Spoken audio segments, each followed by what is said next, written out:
नमस्ते सबैजनालाई। म चाहिँ रबिन कुमार बुढाथोकी। अहिले हामी चाहिँ यो यस धरहरामा आइसकेको छौँ। पहिलोचोटि हाम्रो आगमन भइसकेको छ।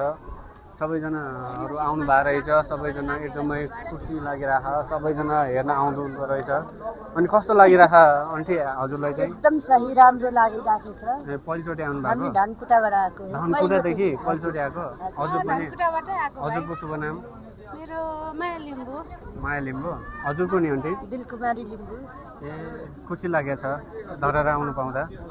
हजुर हिँडेर आउनुभयो कि लिफ्टबाट आएको? लिफ्टबाटै आएको है। ए धेरै रहेछ हिँड्न चाहिँ। हजुर हिँडेर आएको हो है?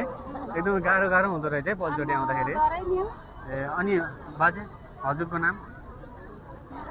हजुर ए हजुरको सर्वदूत लिम्बू। हजुर पनि धनकुटाबाट? ए लिफ्टबाट धनकुटाबाटै आउनु भएको आउनु चाहिँ? ए कस्तो दामी फिल भइरहेको नि है सबैजनालाई तपाईँहरूलाई? राम्रै लागिरहेको छ, रमाइलो। सबै काठमाडौँ भ्याली देखिँदो रहेछ है? हजुर सबै हस् धन्यवाद आन्टी, धन्यवाद।